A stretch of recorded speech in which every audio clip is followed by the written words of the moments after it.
प्यारे मित्रों नमस्कार। मैं हूं रंजन श्रीवास्तव जी, आप सभी को यूट्यूब चैनल पर स्वागत करता हूं। और आज की इस वीडियो में हम लोग देखेंगे आभाज्य संख्या और भाज्य संख्या से संबंधित ऑब्जेक्टिव प्रश्न। जैसा कि पार्ट 1 में हम लोग सीखे आभाज्य संख्या और भाज्य संख्या का पूरा डिटेल कंसेप्ट। तो चलिए देखते हैं। यहाँ करीब 20-22 क्वेश्चन हमने जो है लिया है ऑब्जेक्टिव, इसको जो है सोल्यूशन करेंगे पूरा। नंबर 1 में है कि सबसे छोटी अभाज्य संख्या कौन है। चार ऑप्शन, ऑप्शन ए में 3, बी में 4, सी में 5, डी में 2। कौन होगा सबसे छोटी अभाज्य संख्या? कौन होता है? 2 होता है। ऑप्शन कौन हो जाएगा सही? Option number D. यानी अभाज्य संख्या 2, 3, 5, 7, 11 डॉट डॉट इस तरह से है। तो शुरुआत जो होता है वो कहाँ से होता है? 2 से होता है। तो सबसे छोटी अभाज्य संख्या पूछ रहा है, इसलिए हो जाएगा 2। क्लियर हो गया नंबर 1।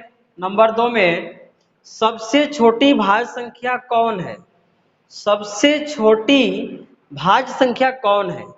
सबसे छोटी भाज्य संख्या कौन होता है? 4 होता है। 4 से ही शुरुआत होता है। 4 सबसे छोटी भाज्य संख्या कौन होगा? 4 होगा। 4 से ही शुरू होता है। 4, 6 और 8 डॉट डॉट इसे चलते रहेगा। तो सबसे छोटी भाज्य संख्या कौन होगा? 4। क्यों? क्योंकि इसका जो गुणनखंड होता है 2 से अधिक होता है, ठीक, और सबसे छोटा है। तो दूसरा का उत्तर कौन हो जाएगा? Option number A.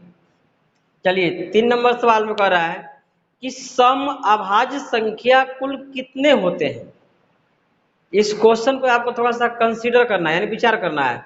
सम अभाज्य संख्या कुल कितने होते हैं? अब देखिए सम अभाज्य संख्या कुल कितने होते हैं, यानी ये सब पूछा जा रहा है कि सम अभाज्य संख्या कितना होता है। 2 गो, 4 गो, 10 गो, 20 गो, 50 गो, 1 गो। तो सम अभाज्य संख्या कुल कितना होता है? 1 होता है। वो कौन है? 2। यानी सम अभाज्य संख्या कुल कितने होते हैं? तो हमारा आंसर जो हो जाएगा बी हो जाएगा, ठीक। सम अभाज्य संख्या पूछता कौन है तो ऑप्शन ए होता है। लेकिन यहाँ नंबर पूछा जा रहा है कि सम अभाज्य संख्या कुल कितने होते हैं, तो कितना होता है? 2 होता है। 2 को होता है नहीं। सम अभाज्य संख्या कुल कितने होते हैं तो 1 होता है, ठीक। संख्या पूछेगा तब तो संख्या पूछ रहा है। अगर यही पूछा जाता कि सम अभाज्य संख्या कौन है तो 2 होता, ठीक। क्लियर हो गया। तीसरा 4 नंबर है कि 2 या 2 से अधिक अभाज्य संख्या का मौसा होता है। 2 या 2 से अधिक, यानी 2 को अभाज्य संख्या रहेगा या 2 से अधिक अभाज्य संख्या रहेगा, उसका मौसा 1 होता है। आप जो है निकाल कर दे सकते हैं। कहने का मतलब कि अभाज्य संख्या 2, 3, 5, 7 डॉट डॉट होता है। ये कह रहा है कि 2 या 2 से अधिक अभाज्य संख्या का मौसा होगा, यानी 2 को का आप एचसीएफ निकालिएगा तो 1 आएगा, या 2, 3, 5, 7 कितना का भी एचसीएफ निकालिएगा तो कितना आएगा? 1 ही आएगा। तो यहाँ से क्वेश्चन डायरेक्ट बोर्ड में पूछा जाता है कि 2 या 2 से अधिक अभाज्य संख्या का मौसा कितना होता है। तो इसको दिमाग में रख लीजिएगा, 1 होता है। इसको प्रैक्टिकली रूप से यहाँ हम दिखा दिए। इसका मौसा निकालिएगा तो 1 आएगा, ठीक। तो 2 अभाज्य संख्या का आपसे पूछा जाए या 2 से ज्यादा कितना भी रहे तो उसका हरदम एचसीएफ निकालने पर 1 प्राप्त होगा। तो यहाँ से क्वेश्चन आता है और आया भी है। इसका उत्तर कौन हो जाएगा? Option number B. कोई पूछेगा आपसे कि 10 गो अभाज्य संख्या है, उसका मौसा निकालिए तो कितना होगा। तो आपको डायरेक्ट बोल देना 1 होगा। क्वेश्चन में ही बोल दिया जा रहा है क्लियर कि 2 या 2 से अधिक अभाज्य संख्या का मौसा होता है तो 1 होता है। क्लियर। चलिए 5 नंबर में क्या कर रहा है कि यदि ए और बी 2 अभाज्य संख्या है तो इसका मौसा होगा। अब देखिए थोड़ा सा पैटर्न जो है ना यहाँ चेंज हो गया कि यदि ए और बी 2 अभाज्य संख्या है तो इसका मौसा होगा। वही क्वेश्चन है, बस यहाँ जो है रूप बदल गया इसका।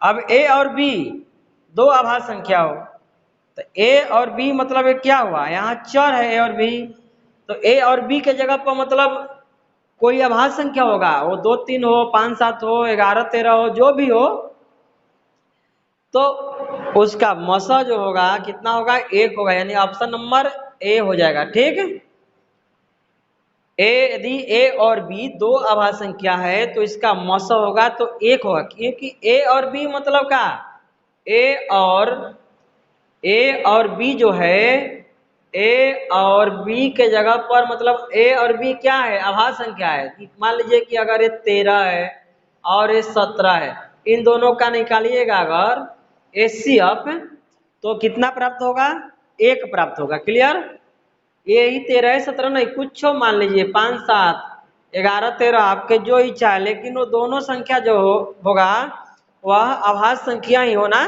चाहिए। तो आपसे परीक्षा में पूछा जाएगा कि यदि ए और बी दो अभाज्य संख्या है तो इसका मसो होगा तो 1, या इसी को घुमा दिया जाएगा, यदि एक्स और वाई दो अभाज्य संख्या हो तो इसका मसो कितना होगा, तो 1। देखिए ऑब्जेक्टिव प्रश्न का कोई माई बाप नहीं है भैया, बहुत तरीका से पूछा जा सकता है।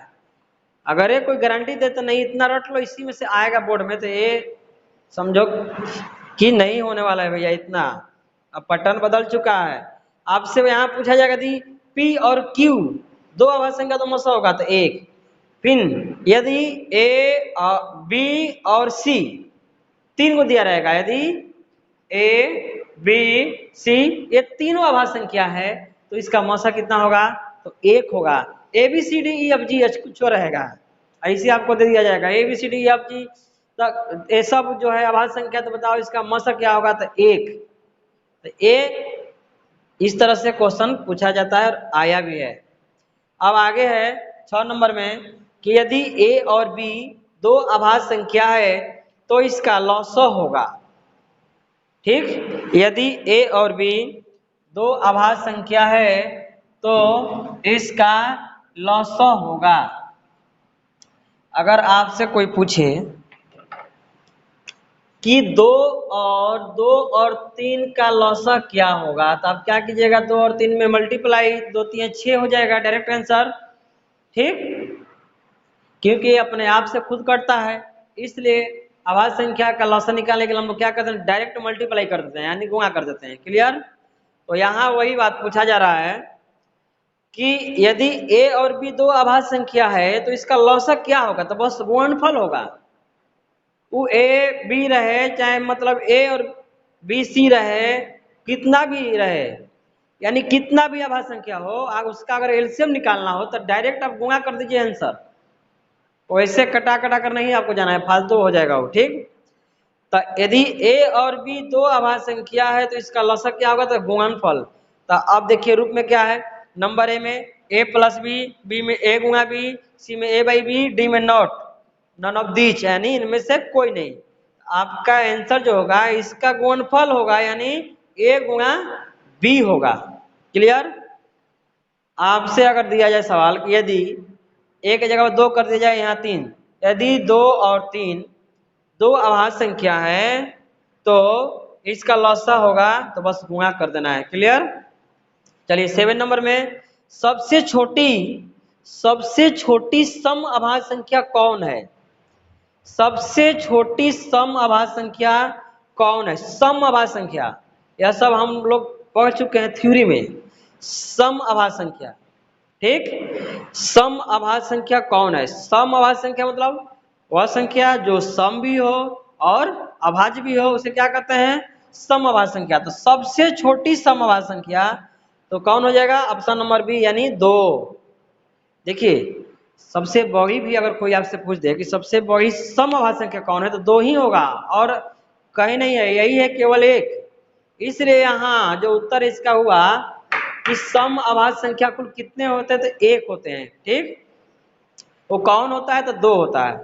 तो सबसे छोटी सम अभाज्य संख्या पूछा जाए तो वही आंसर यानी 2 हो जाएगा। क्लियर, आगे है 7 क्लियर हो गया। तो चलिए 8 नंबर ध्यान दीजिए इधर, 1 से 100 के बीच कुल कितनी अभाज्य संख्या है, तो 1 से 100 के बीच कुल कितनी अभाज्य संख्या है, तो 25 यानी 25, ऑप्शन नंबर बी हो जाएगा सही। क्लियर। आगे 9 नंबर में है कि 1 से 100 के बीच कुल कितनी भाज्य संख्या है। तो 1 से 100 के बीच कुल कितनी भाज्य संख्या है, तो 74 को है, 74। ठीक, 1 से 100 के बीच कुल कितनी भाज्य संख्या, तो 74 है। क्योंकि हम जानते हैं कि एक जो है न भाज्य है और न अभाज्य है, उसको अगर हम निकाल देंगे, ठीक, और उसके बाद में हमने यहाँ देख लिया कि जो 25 को होता है वो अभाज्य संख्या होता है और एक तो है ही नहीं है, तो 26 को हम हटा देंगे तो हमारा बचेगा 74। तो 1 से 100 के बीच कुल कितनी भाज्य संख्या, 74 होगा। क्लियर। 10 नंबर में प्रथम दो अभाज्य संख्या का गुणनफल होगा। प्रथम दो अभाज्य संख्या का गुणनफल, गुणनफल मतलब का, यानी गुणा करने पर जो फल प्राप्त होता है, यानी आंसर, उत्तर जो आता है उसी को क्या कहते हैं, गुणनफल। अगर 2 और 3 में हम गुणा करें तो 6 होगा, तो 6 क्या हुआ, गुणनफल कहलाएगा। ठीक, तो प्रथम दो अभाज्य संख्या का गुणनफल, प्रथम का मतलब यहाँ होगा, इसको दिमाग में रखिएगा, प्रथम का मतलब शुरू से। ठीक, प्रथम का मतलब शुरू से, करेक्ट, शुरू से दो अभाज्य संख्या का गुणनफल बताइए। तो शुरू से अभाज्य संख्या हमारा शुरू कहां से होता है, 2, 2, 3, 5, 7, 11 इसे चलता रहता है। तो शुरू से दो अभाज्य संख्या का गुणनफल, तो शुरू से 2 गो है, 2 और 3, और 2 और 3 में गुणा करेंगे तो कितना होगा, 6 होगा। ऑप्शन नंबर बी हो जाएगा सही। क्लियर। अब आगे प्रश्न में अगर देखिए, प्रथम दो अभाज्य संख्या का गुणनफल तो 6 हुआ, अगर प्रथम 3 अभाज्य संख्या का पूछे, 4 गो, 5 गो, कितनों का पूछेगा तो बस गुणा कर देना है, कंप्लीट आंसर हो जाएगा। क्लियर। 11 नंबर में है कि प्रथम दो अभाज्य संख्या के योगफल, यहाँ गुणनफल पूछा गया, यहाँ योगफल पूछा गया। योगफल, योग मतलब होता है जोड़, और फल यानी जो जोड़ने पर आंसर आता है, फल मिलता है, वही क्या कहलाता है, योगफल कहता है। यानी अगर 2 + 3 बराबर कितना होगा, 5, तो 5 क्या कहलाएगा, योगफल कहलाएगा। ठीक, तो प्रथम दो यानी प्रथम मतलब शुरू से, तो शुरू से 2 गो अभाज्य संख्या का योगफल यानी जोड़ना है उसको। तो शुरू से 2 और 3 है, तो 2 और 3 को जोड़ दीजिए, 2 और 3 कितना होगा, 5, यानी ऑप्शन नंबर हो जाएगा बी। क्लियर। चलिए 12 नंबर में कह रहा है कि सबसे छोटी विषम भाज्य संख्या कौन है। सबसे छोटी विषम भाज्य संख्या, विषम भाज्य यानी वैसी संख्या जो विषम भी हो और भाज्य भी हो। तो सबसे छोटी विषम भाज्य संख्या कौन होता है, 9 होता है। 9 जो है सबसे छोटा है, विषम और भाज्य भी है, और उसके पहले कोई नहीं है 9 से पहले जो विषम भी हो और भाज्य भी हो। क्लियर। 13 नंबर में कह रहा है कि सबसे छोटी विषम अभाज्य संख्या कौन है। सबसे छोटी विषम अभाज्य संख्या कौन है, तो सबसे छोटी विषम अभाज्य संख्या कौन है, विषम अभाज्य संख्या वैसी संख्या जो विषम भी हो और अभाज्य भी हो। तो कौन होगा, 3, यानी 3 जो है विषम संख्या भी है और अपने आप में अभाज्य भी है और सबसे छोटा भी है, इसलिए उत्तर जो होगा ऑप्शन नंबर ए यानी 3। क्लियर। 14 में कह रहा है कि निम्न में कौन अभाज्य संख्या है। निम्न में कौन अभाज्य संख्या है, इस तरह से भी क्वेश्चन पूछा जा सकता है। देखिए अभी लगातार बोर्ड में 1 नंबर का सवाल यहाँ से पूछा जा रहा है, इस चीज टॉपिक को आपको क्लियर होना चाहिए। अब कौन आएगा ये तो गारंटी नहीं है, लेकिन ये अगर ये पूरा विधिवत रूप से आप दोनों वीडियो आप देख सकते हैं, पार्ट 1 पार्ट 2 बढ़िया से, तो आपको इससे फालतू आने वाला नहीं है। निम्न में कौन अभाज्य संख्या, 4 ऑप्शन दिया रहेगा और आपको चुनना है। अभाज्य संख्या कैसे चुनेंगे, तो जिस संख्या का गुणनखंड कितना हो, केवल और केवल 2 गो होगा, उसे ही क्या कहेंगे, अभाज्य संख्या। तो 28 है, यहाँ 69 है, 71 है, 63 है। तो 28 2 से भी कट जाता है, 1 से भी भाग लगेगा, 14 से भी है, 28 से भी है, यानी इसका जो फैक्टर है ना गुणनखंड 2 से ज्यादा होगा, इसलिए ऑप्शन जो ए है वो रॉन्ग है यानी गलत है। बी में 69 है, तो 69 है तो ऐसे ही 9, 6, 15 3 से कैंसिल हो जाएगा यानी कटेगा ही, 3 से भाग जाएगा, उसके बाद में आपको 1 से जेबे करेगा, अपने से जेबे करेगा, तो ये भी इसका फैक्टर 2 से ज्यादा हो गया, इसलिए भी उत्तर गलत होगा। ऑप्शन नंबर सी 71 है, यानी 71। 71 केवल और केवल 1 से और 71 से कटता है और कोई संख्या से विभाजित नहीं होता है। इसलिए हम कह सकते हैं उत्तर जो होगा option number C is correct है। ठीक है, यानी ऑप्शन सी सही आंसर होगा और डी भी गलत है, क्योंकि 63 है, यानी ये 3 से भी कटेगा। 21×3 = 63 होता है और अपने से कटेगा, यानी इसका जो फैक्टर है वो 2 से ज्यादा हो गया। हमको ज्यादा फैक्टर नहीं देखना है, एक भी बेसी हो गया ना तो वो फेल है, या 1 2 से कम हो गया तो वो फेल है। क्लियर हो गया? तो इस तरह से क्वेश्चन आपको पूछा जा सकता है। 15 में है कि सबसे छोटी अभाज्य और सबसे छोटी भाज्य संख्या का मौसा होगा। यह प्रश्न जो है बोर्ड में आ चुका है। सबसे छोटी अभाज्य और सबसे छोटी भाज्य संख्या का मौसा होगा, तो आपको मालूम होना चाहिए सबसे छोटी अभाज्य संख्या कौन होता है? 2 होता है। क्लियर? और सबसे छोटी भाज्य संख्या कौन होता है? 4। तो इसका करें कि एसीएफ क्या होगा? तो एसीएफ यानी मौसा, तो 2 और 4 का मौसा कितना होगा? 2 होगा। ठीक, ये 2 होगा, 2 और 4 का मौसा 2 ही है, जो इसको एक बार में इसको 2 बार में काटेगा। ठीक, 2 और 4 का एचसीएफ कितना होगा? 2। बस एचसीएफ आपको निकालना था कि सबसे छोटी अभाज्य संख्या और सबसे छोटी भाज्य संख्या का मौसा क्या होगा, तो 2 होगा। यहाँ ऑप्शन जो है नहीं दिए हैं, इसको डायरेक्ट आंसर समझ लीजिएगा। क्लियर? आगे है कितना? 15 या 15, तो इसको बना दीजिए 16। सबसे छोटी रूढ़ संख्या कौन है?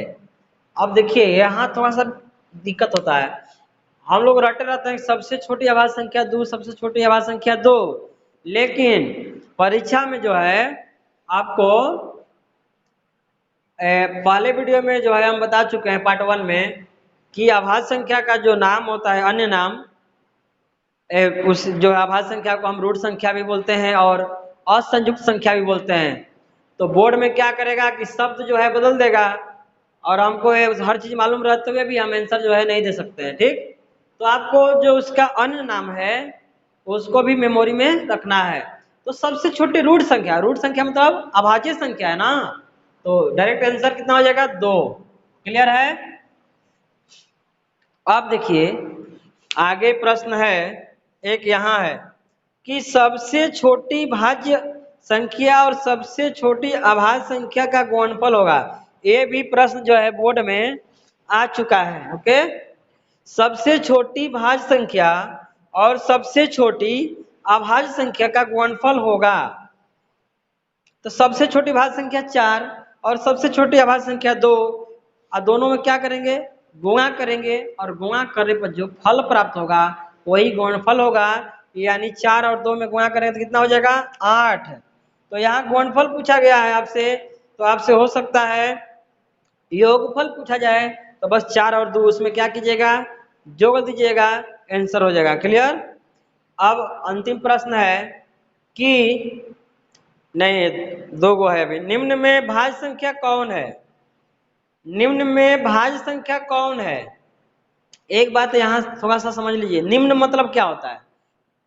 हरदम देखते होंगे किताबों में लिखा रहता है निम्नलिखित प्रश्नों का उत्तर दें। निम्नलिखित या निम्न दोनों एक ही है, शॉर्ट और लॉन्ग फॉर्म है। तो निम्न या निम्नलिखित का मतलब होता है 2 या 2 से अधिक। क्लियर? निम्न या निम्नलिखित का चर्चा होगा वहां की तो 2 गो रहेगा या 2 से ज्यादा रहेगा, वही इस शब्द जो है लिखा रहता है। इसका मतलब होता है 2 या 2 से अधिक। तो निम्न में भाज्य संख्या कौन है? तो भाज्य संख्या क्या होता है? वैसी संख्या जिसका गुणनखंड 2 से क्या हो? अधिक हो। 31, ऑप्शन ए में 31 है, तो 31 जो है 1 और 31 से कटेगा, तो इसलिए अभाज्य संख्या हो गया। यह भाज्य संख्या नहीं है, तो ऑप्शन ए जो है गलत है। बी में 41 है, तो 41 भी जो है 1 और 41 से कटेगा, तो ये भी क्या हुआ? अभाज्य संख्या, तो ये भी गलत हो जाएगा। ऑप्शन सी यानी 16 है। 16 एक से विभाग लगेगा, 2 से, 4 से, अपने आप से, तो यानी इसका जो फैक्टर है गुणनखंड 16 का वो 2 से ज्यादा हो गया, तो हम कह सकते हैं कि यह भाज्य संख्या का उदाहरण है। तो ऑप्शन सी करेक्ट होगा आंसर। और डी में 97 है तो ये भी गलत होगा। 97 का जो फैक्टर होगा 1 और 97 यानी 1 और 97 होगा, यानी 97 का केवल 2 ही फैक्टर होता है। 97 जो है अभाज्य संख्या है। क्लियर। अब अंतिम प्रश्न है, एक कौन सी संख्या है? एक को तो हम बहुत संख्या मतलब कह सकते हैं, तरह तरह के नामों से पुकारा जा सकता है, लेकिन यहाँ डिपेंड करेगा आपको ऑप्शन। तो ऑप्शन के अकॉर्डिंग जो है हम लोग इसका आंसर देखेंगे। एक कौन सी संख्या है? ऑप्शन ए में भाज्य है, बी में अभाज्य है, सी में न तो अभाज्य न तो भाज्य, डी में नॉट है यानी नॉन ऑफ दीज, इनमें से कोई नहीं। तो एक भाज्य संख्या नहीं है, ये आपको क्लियर है, पहले भी बता चुके हैं कि एक भाज्य संख्या नहीं है। क्यों? क्योंकि एक का गुणनखंड एक ही होता है और भाज्य संख्या होने के लिए गुणनखंड जो है 2 से ज्यादा चाहिए। तो ए ऑप्शन जो है गलत हुआ। बी अभाज्य संख्या, एक अभाज्य संख्या नहीं है। अभाज्य संख्या होने के लिए 2 गुणनखंड चाहिए, उसकी गुण नहीं, अभाज्य संख्या होने के लिए गुणनखंड की संख्या 2 को होना चाहिए, जो कि एक का गुणनखंड केवल और केवल 1 होता है। इसलिए ऑप्शन बी इज रॉन्ग, यानी बी भी गलत हुआ। ऑप्शन सी में न तो अभाज्य और न तो भाज्य, एक जो है न अभाज्य है और न भाज्य है, इसलिए इसका जो करेक्ट आंसर होगा ऑप्शन नंबर सी। क्लियर। इतना आई होप, मैं ऐसा करता हूं कि आप लोग को यह ऑब्जेक्टिव प्रश्न जो है क्लियर हो गया होगा। अगर आप इस वीडियो को जो है पहली बार वॉच कर रहे हैं तो आप जो है या आपको समझ में नहीं आया अच्छा से, तो मानते हैं नहीं आया होगा, क्योंकि इस जो है आप प्ले लिस्ट में जाइएगा, प्ले लिस्ट में इसका पार्ट 1 देखिए। पार्ट 1 में हम केवल और केवल अभाज्य संख्या और भाज्य संख्या के बारे में हम पूरा आधा घंटा का वहाँ लेक्चर दिए हैं पूरा, तो उसको पहले देखिए, तब जो है यह समझ में आएगा। ठीक। अगर आपको यह मेरा वीडियो अच्छा लगे तो प्लीज इसको लाइक कीजिएगा और अपने दोस्तों को जितना हो सके शेयर, और हमारे चैनल पर पहली बार आए हैं तो चैनल को सब्सक्राइब करके बेल आइकन को प्रेस कर लीजिएगा। चलते हैं, तब तक के लिए बहुत बहुत धन्यवाद।